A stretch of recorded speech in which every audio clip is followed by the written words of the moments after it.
여러분 생각은 과거와 같이 다닥다닥 앉아서 정상적인 일상이 회복이 될 것 같습니까? 아니요. 우리 좀 희망을 갖고 삽시다. 회복이 됩니다. 회복이 될 거예요. 뭐든지 영원한 시간도 없고 영원한 것도 없어요.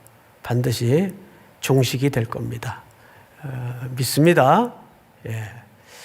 왜냐하면 하나님은 서로 만나는 걸 참 즐거워하시는 분이세요. 시편에 보면 형제가 연합하여 동거함이 어찌 그리 아름다운고, 누가 하신 말씀이죠? 성경 말씀이에요. 그래서 우리가 얼굴과 얼굴로 만나는 교제와 예배를 하나님이 좋아하세요. 믿습니까? 지금은 잠시 어떤 하나님의 우리가 이해할 수 없는 높고 경이로운 섭리 속에 이런 힘든 시간을 허락하셨지만 반드시 회복해 하실 줄을 확신합니다. 그런 좀 희망을 갖고 삽시다. 자, 오늘은 요엘서 마지막 부분을 읽었는데 사실 18절서부터 내용을 좀 봐야 해요. 그래서 우리가 18절서부터 조금 쭉 좀 간단하게 지나온 다음에 28절서부터는 좀 집중적으로 생각을 해보도록 하겠습니다. 그때에 18절입니다. 그때에 여호와께서 자기의 땅을 극진히 사랑하시어 그의 백성을 불쌍히 여기실 것이라 그랬어요. 여기실 것이라. 자, 여러분, 여기실 것이라는 표현은 미래형으로 썼습니까? 과거형으로 썼습니까? 그렇죠. 여기실 것이다 라는 미래형 속에는 어떤 조건절이 있단 말이에요. 조건이. 뭐뭐 하면 이렇게 해줄 것이다. 이 뜻이에요, 사실은. 그럼 무엇이 전제돼야 될까요? 회개. 돌아오면, 회개하면 하나님께서 긍휼히 여기실 것이다. 불쌍히 여기실 것이다. 그런데 여기실이라는 그 문장 곁에 숫자로 2라고 붙어져 있어요. 2. 여러분 갖고 계신 성경에 보이시나요? 스마트폰이나 이런 온라인 성경은 그 관주가 안 붙어 있을 거예요. 오프라인 성경 가지신 분들은 관주가 있습니다. 자, 밑에 보면 히브리 말에는 과거사를 썼음 이렇게 돼 있어요. 풋노트에는. 그런데 이게 원래 이렇게 읽어야 돼요. 그때에 여호와께서 자기의 땅을 극진히 사랑하시어 그의 백성을 불쌍히 여기셨다. 과거사로 써야 돼요. 이게 원래 원문의 의미입니다. 그런데 이거를 미래형으로 썼어요. 미래형으로 썼다는 건 쉽게 얘기하면 이런 뜻입니다. 회개하면 불쌍히 여겨줄게. 긍휼을 베풀어 줄게, 그 뜻이에요. 근데 이 말도 말이 안 되는 건 아니에요. 순리적으로는. 그런데 원문은 무슨 형으로 썼다고요? 과거형으로 썼어요. 자, 그러면 이게 무슨 뜻이 됩니까? 이런 뜻이 됩니다.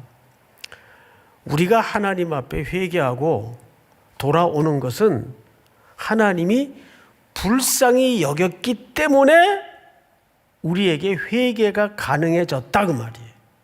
이해가 돼요, 여러분?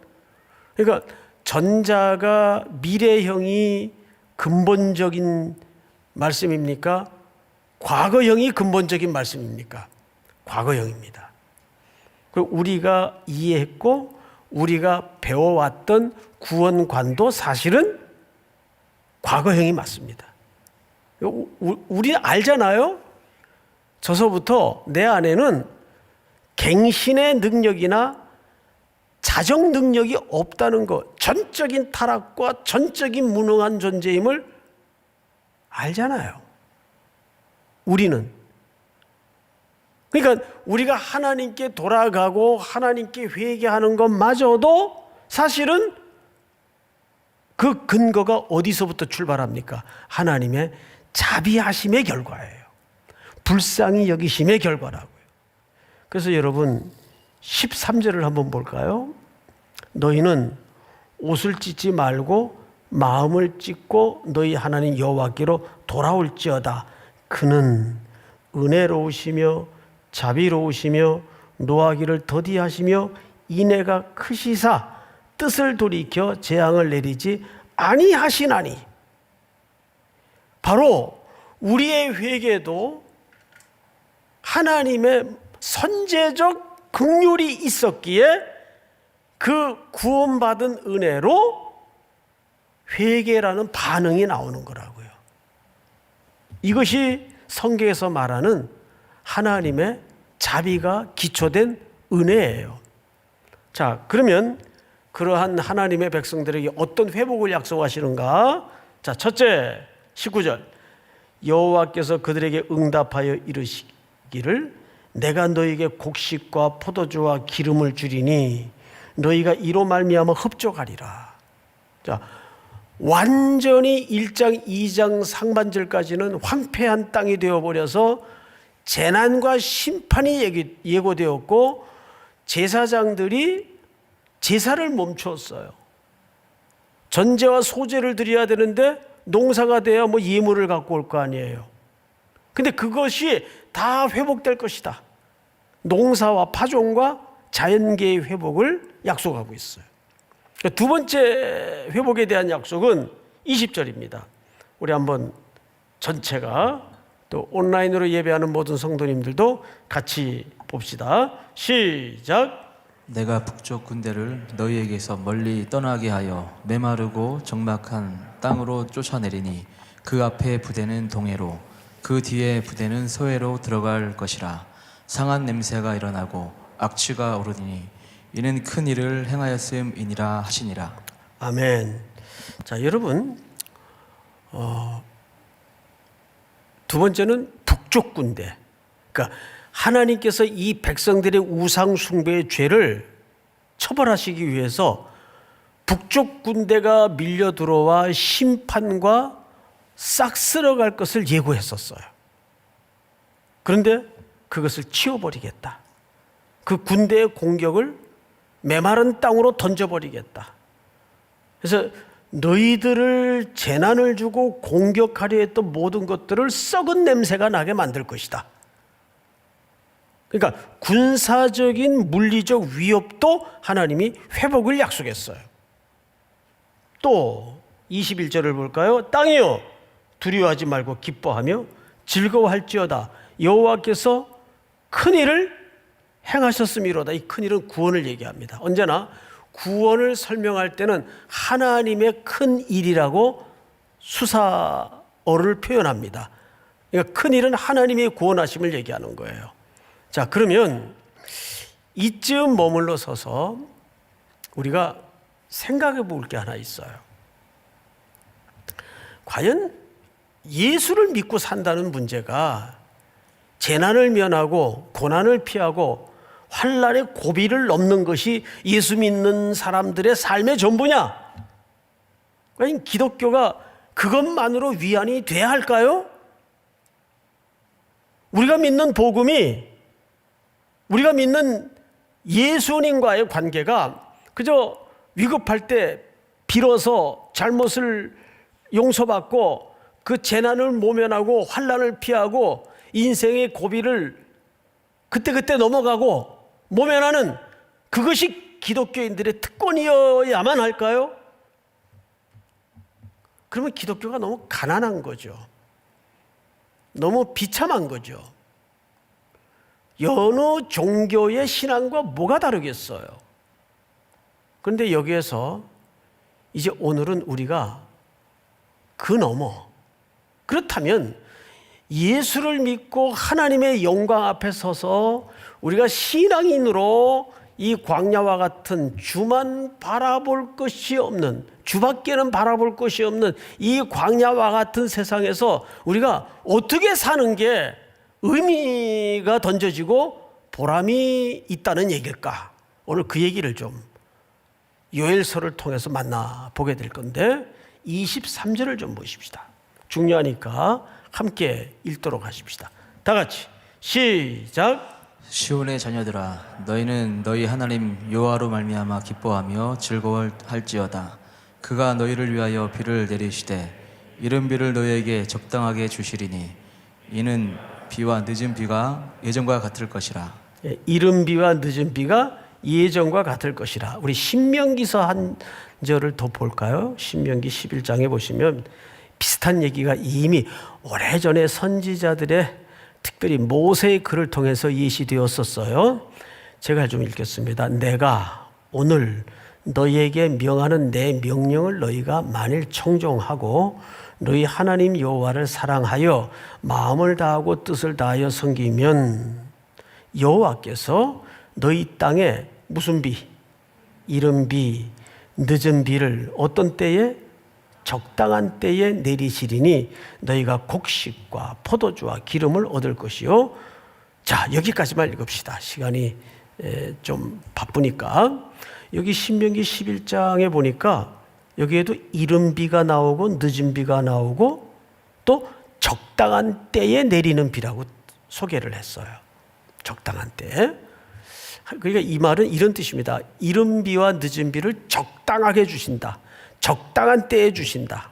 다 맞는 표현이에요. 자, 그런데 오늘 성경을 보니까 이렇게 소개됐죠. 23절을 다시 보세요. 그가 너희를 위하여 비를 내리시되 이른 비를 너희에게 어떻게 주시리니? 적당하게 주시리니 이른 비와 늦은 비가 예전과 같을 것이라. 자, 여기서 이제 이 비가 뭔가에 대해서 좀 새로운 관점으로 이해를 갖도록 하겠습니다. 이른 비라고 할 때는 히브리 말에 무슨 말을 쓰냐 하면 한번 이건 참고로 따라했으면 좋겠어요. 우리 모니터로 예배하는 모든 성도님들도 같이 따라 하십시다. 물에 다시요 붙여서 하물에. 이게 뭘 히브리 말로 한 거죠? 이른 비. 근데 여기에서 하를 빼고 뒤에 물에 하면은 이게 무슨 뜻이 되냐면 교사, 스승, 가르침 이 뜻이 돼요. 그러니까 사실 요엘 선지자의 어떤 메시지를 담은 워드플레이예요.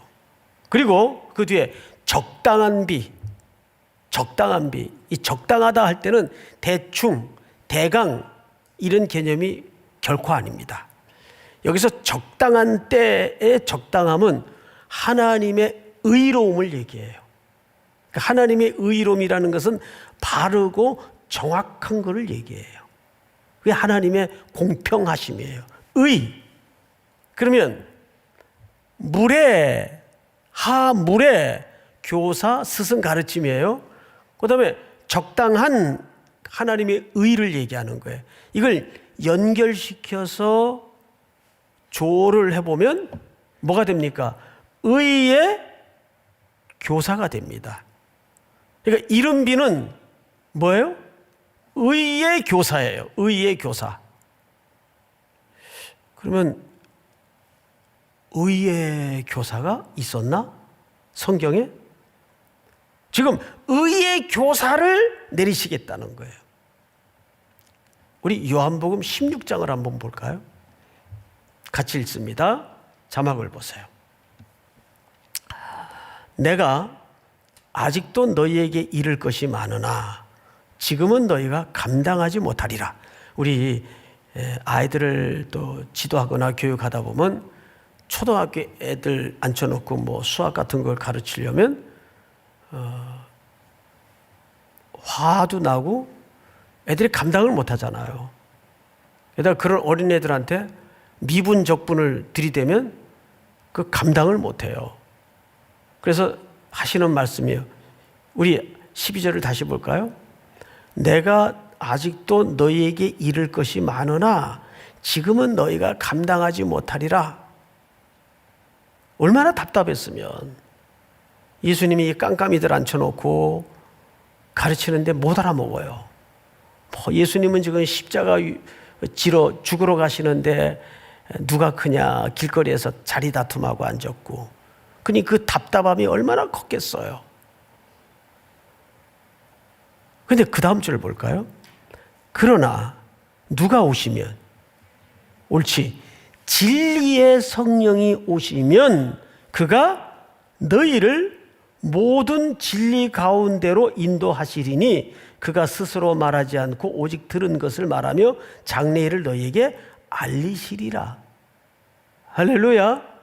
그러니까 성경의 의의 교사는 누구를 가리키는 거예요? 성령님을 가리키는 거예요. 성령님이 성경에서 말하는 이른비예요. 의의 교사. 그래서 성령님은 오셔서 우리에게 어떤 파워를 갖게 하고 투시의 은사를 갖게 하고 내년 이맘때쯤 귀인을 만나게 될 것입니다. 이런 거 가르쳐주는 분이 아니에요. 성령님의 오로지 일관된 초점과 관심은 예수님은 어떤 분인가, 진리를 우리에게 열어서 깨우쳐 주시고 가르쳐 주시는 분이에요. 그래서 성령 충만하다는 것은 성령의 성품다웠게 다른 일을 드러내고 겸손한 스타일로 바뀌는 겁니다. 근데 어쩌다가 한국교회는 성령 충만 받았다 그러면 무서워. 일단 막 눈빛이 형광빛이 되고 겁이 나요. 자꾸 뭐 봤다 그러고, 뭘 봐 보기는, 예? 자꾸 보인다 그러고. 이런 사람들 보면 참 답이 안 나와요. 답이. 성령님의 역할은 오셔서 첫 번째 진리를 열어주시는 거예요. 그래서 누구든지 성령으로 말미암지 않고는 그리스도를 주라 시인할 자가 없느니라. 그가 오셔서 하는 일은 우리를 진리 가운데로 열어주시는 거예요. 믿습니까? 자, 다시 오늘 요해서를 보십시다. 그럼 늦은 비는 뭐예요? 늦은 비. 자, 물어봅시다. 이른 비는 몇 월에 오는 비가 이른 비예요, 유대에서? 이른 비는 10월에서 12월까지입니다. 그러니까 우리 농사 시간 개념하고 완전히 반대예요. 그래서 이때 이른 비는 파종을 한 다음에, 그때 씨를 뿌린 다음에 그 씨가 흙이 보들보들해져 가지고 땅 밑에까지 뿌리가 잘 착근해서 바람이 좀 불어도 흔들리지 않게끔 유지시켜주는 비가 무슨 비예요? 이른 비예요. 성령님의 역할이 그 역할이란 말이에요. 오셔서 우리 안에 내주하셔서. 그러면 이제 또 무슨 비가 남았나요?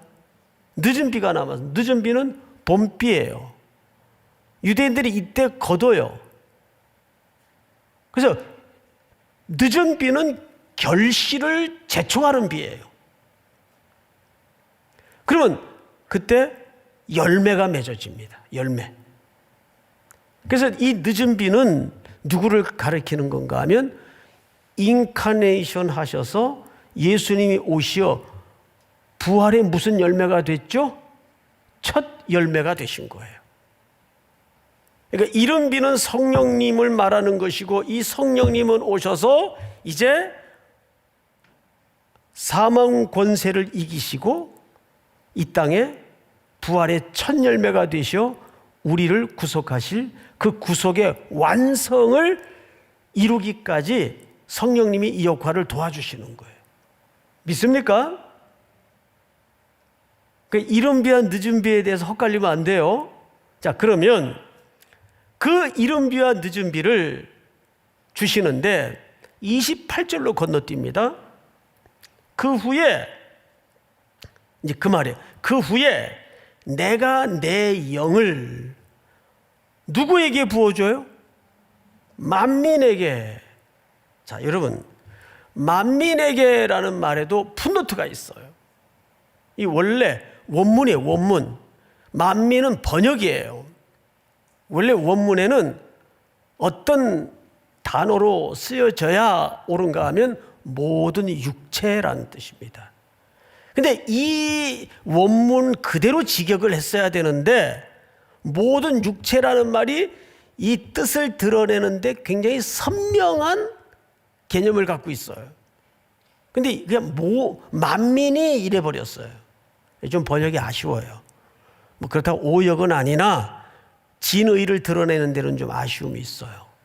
왜냐하면 모든 육체라고 할 때는 뭐의 반대 개념으로서의 모든 육체인가 하면 영적인 것의 반대 개념으로서 육체입니다.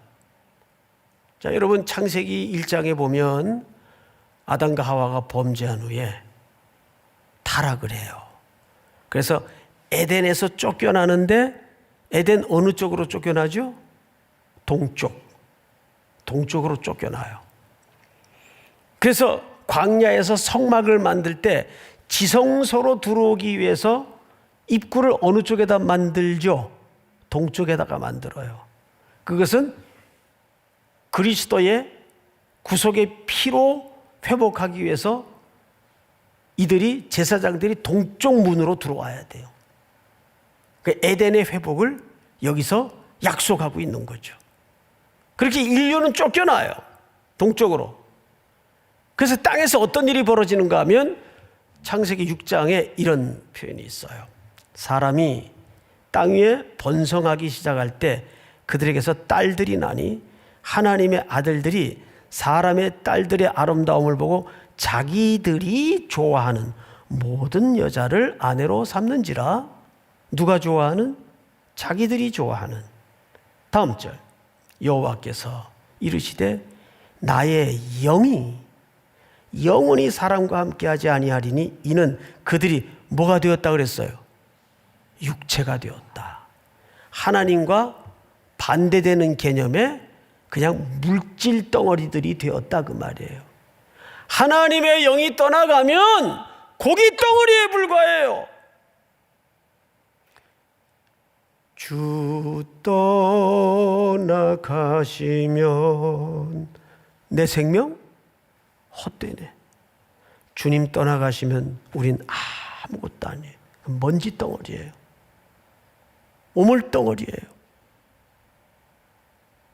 육체가 되었어요.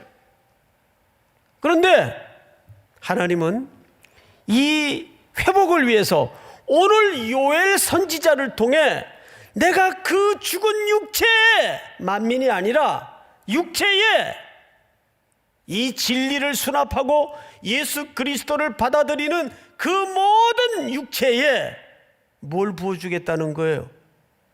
내 영을 부어주겠다는 거예요. 여기서 내 영은 누구를 가리켰다고요? 오셔서 우리를 진리 가운데로 인도하실 성령님을 가르치는 거예요. 할렐루야. 그러면 성경을 또 보십시다. 28절. 너희 자녀들이 장래일을 말할 것이며 너희 늙은이는 꿈을 꾸며 너희 젊은이는 이상을 볼 것이고 그때 내가 또 내 영을 남종과 여종에게 부어 줄 것이며. 자, 여러분 여기 지금 몇 종류의 단위의 사람들이 등장했나요?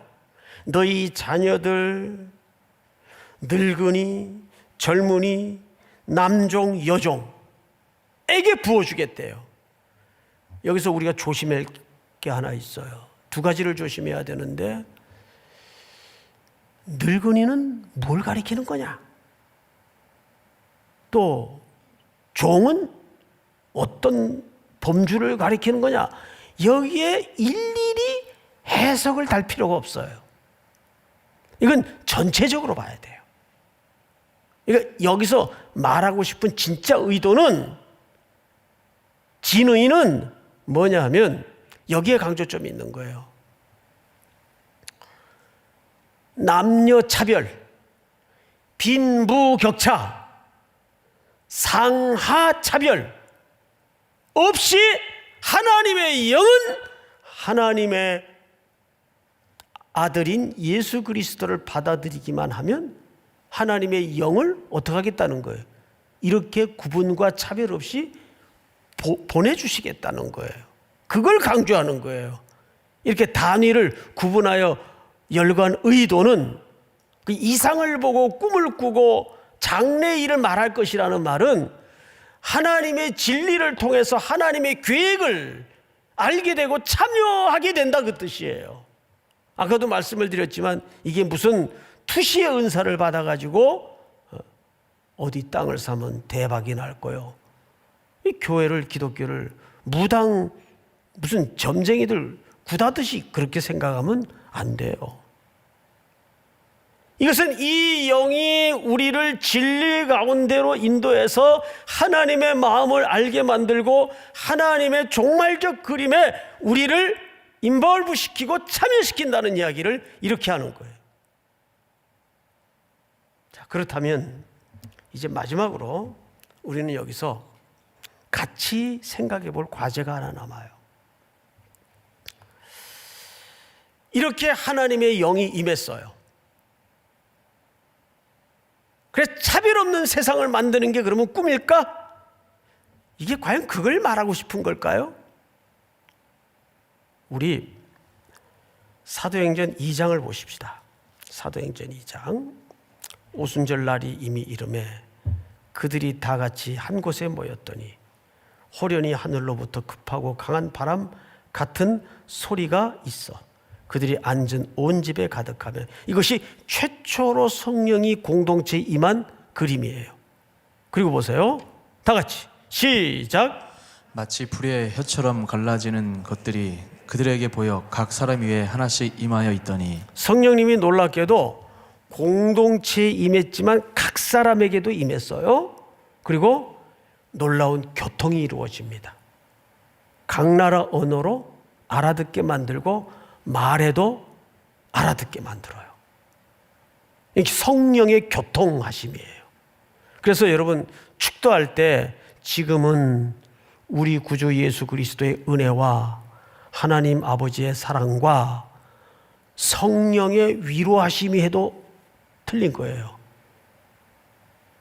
반드시 성령을 통해서 축도를 할 때는 성령의 교통하심이가 들어가야 됩니다. 성령의 코이노니아. 그게 교회의 공동체의 중요한 특징이에요. 그러면 이렇게 이 땅의 그리스도의 신부로서 새로 살아난 하나님의 백성들의 첫 교회, 초대교회 공동체가 과연 뭘 했는가를 봐야 되겠죠?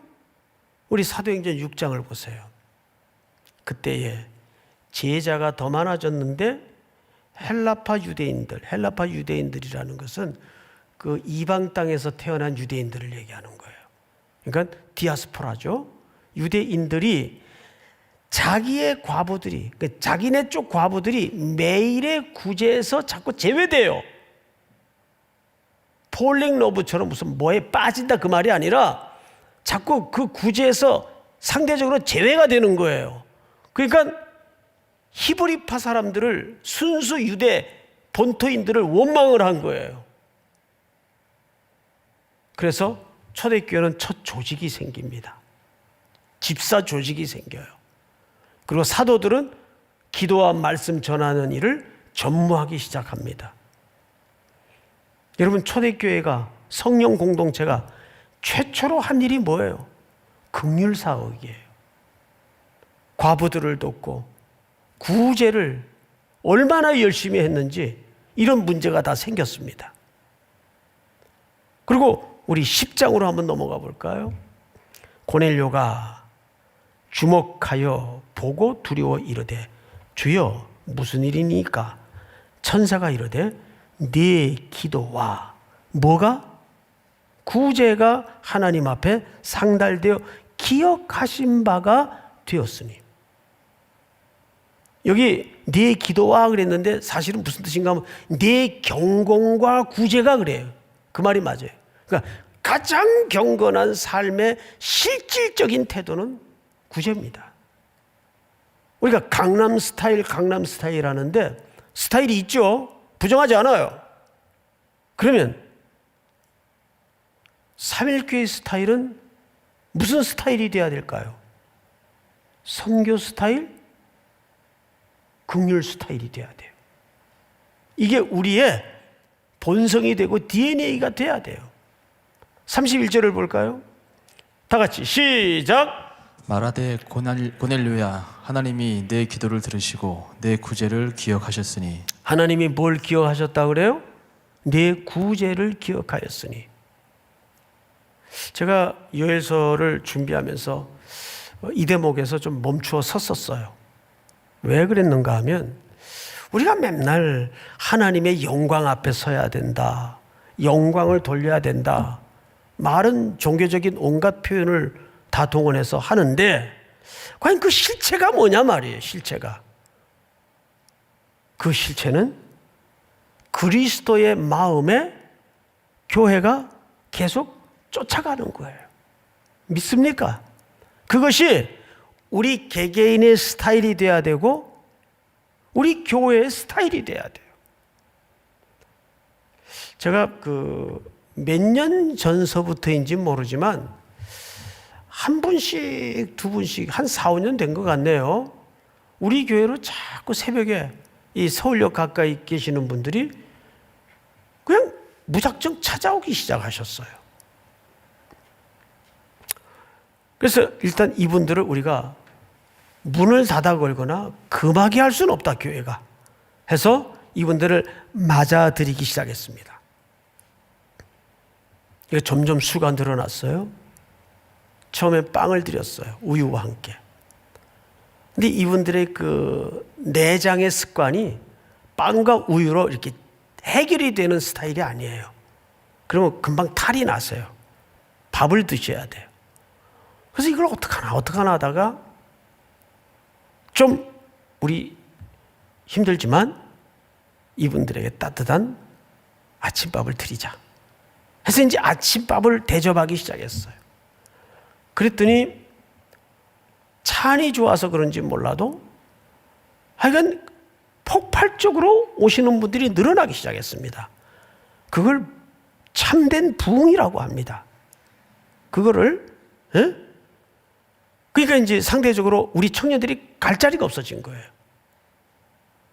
식당을 꽉 그분들이 식사 후에도 앉아서 커피도 마시고 하니까 그래서 이제 시간을 구분을 한 겁니다.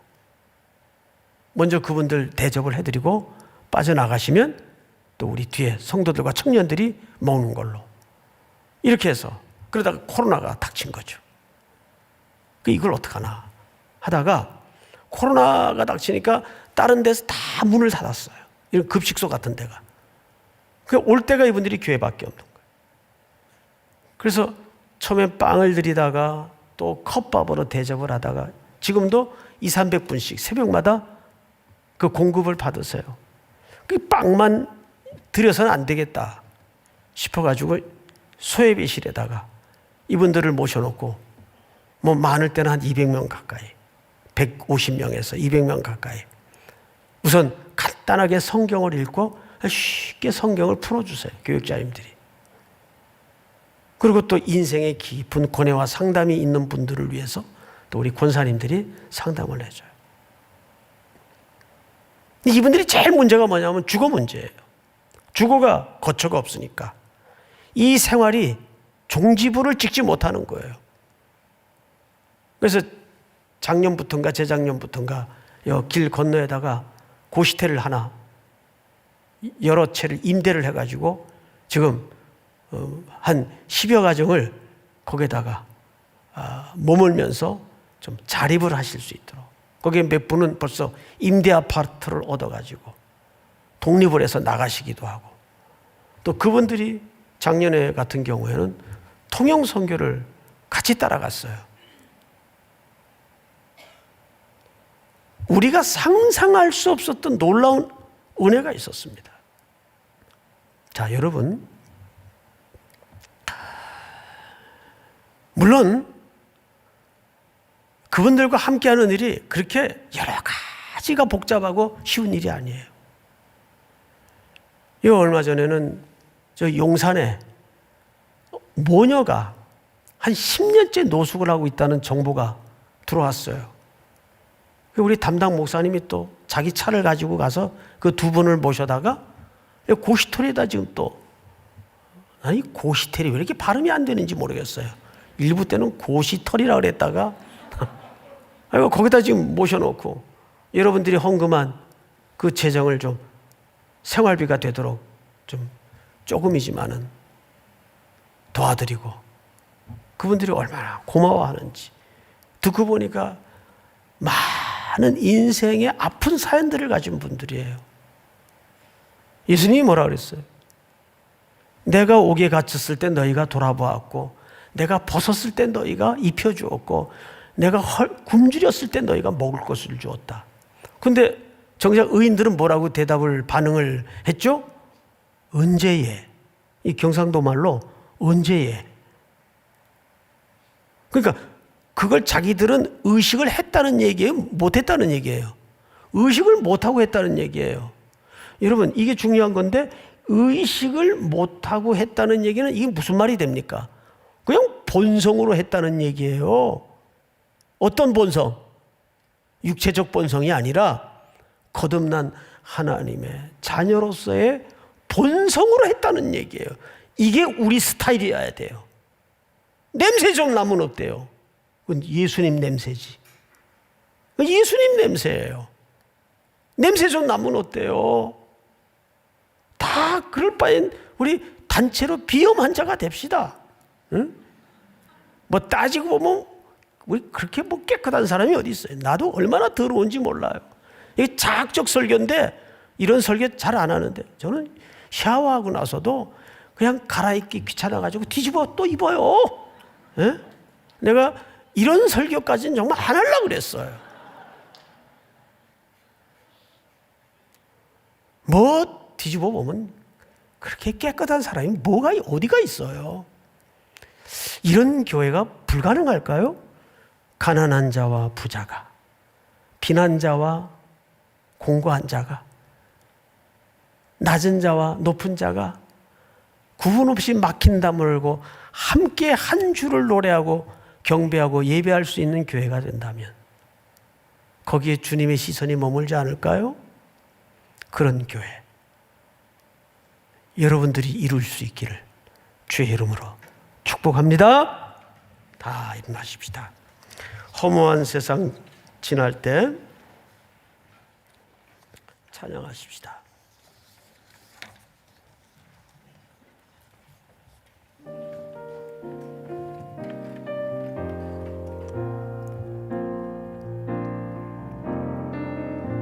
허무한 세절 지날 때 깊은 한숨 쉴 때 그런 풍경 보시며 다시 가는 분인데 고와 같이 너희를 버려두지 않으리 내가 너희와 영원히 함께하리라 영원히 함께하리라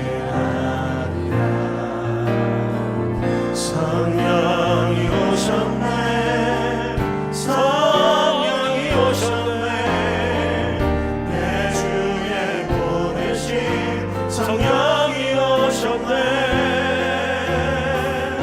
우리 인생 가운데 친히 찾아오셔서 그 나라 꿈꾸게 하시네 흔들린 자 갇힌 자 자유함이 없는 자 피난처가 되시는 성령님 계시네 주의 영이 계신 곳에 주의 영이 계신 곳에 참 자유가 있다네 진리의 영이신 성령이 오셨네 성령이 오셨네 성령이 오셨네 성령이 오셨네 내 주에 보내신 성령이 오셨네 우리 인생 가운데 친히 찾아오셔서 그 나라 꿈꾸게 하시네 성령이 오셨네 성령 오셨네 성령이 오셨네 내 주에 보내신 성령이 오셨네 우리 인생 가운데 친히 찾아오셔서 그 하나님의 나라를 꿈꾸게 하십니다 그 나라 꿈꾸게 하시네 우리 한번 눈을 뜨고 자막에 떠오르는 결론 겸 세 가지 기도 제목에 귀를 기울여 주십시오. 하나님은 심판이 목적이 아닙니다. 단순히 심판이 모면이 되고 사는 게 회복이 되는 것만이 우리 기독교인들의 목표나 목적이 되어서는 안 됩니다.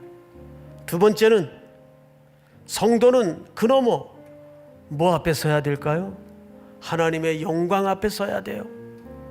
근데 그 영광은 럭셔리한 교회를 만들고 화려한 조명 아래 멋진 폼을 잡은 디스플레이가 있는 그런 공간을 말하는 게 아닙니다. 하나님의 영광 앞에 이 시대의 교회와 우리 각자가 서야 되는데 그 영광의 실체는 뭘까요? 세 번째로 그 영광의 실체는 아버지의 마음을 이루는 것입니다. 우리 아버지의 마음은 늘 어디에 가 있어요? 우리 누가복음 4장을 한번 같이 합독하여 읽도록 하겠습니다. 주의 시작. 주의 성령이 내게 임하셨으니 이는 가난한 자에게 복음을 전하게 하시려고 내게 기름을 부으시고 나를 보내사 포로된 자에게 자유를 눈먼 자에게 다시 보게 함을 전파하며 눌린 자를 자유롭게 하고 주의 은혜의 해를 전파하게 하려 하심이라 하였더라. 할렐루야. 이것이 아버지의 마음이고 예수님의 마음입니다. 사랑하는 우리 3일의 형제자매 여러분, 우리가 꿈꾸는 교회는 과연 어떤 교회입니까? 세련된 교회, 엘리트들만이 모여서 그들끼리만의 즐거움이 되는 유람선으로 만들어서 되겠습니까? 캄캄한 바다에 부르짖고 비명소리가 들리고 살려달라고 아우성치는 그곳에 우리는 띄워진 전투함이 되어야 됩니다. 오늘도 이 말씀이 여러분들의 꿈이 되고 성령 공동체의 스타일이 되는 여러분들의 본성이 되는 은혜가 있기를 바랍니다. 우리 다 같이 한번 주여 부른 다음에 통성으로 오늘 주신 말씀 붙들고 기도합니다. 주여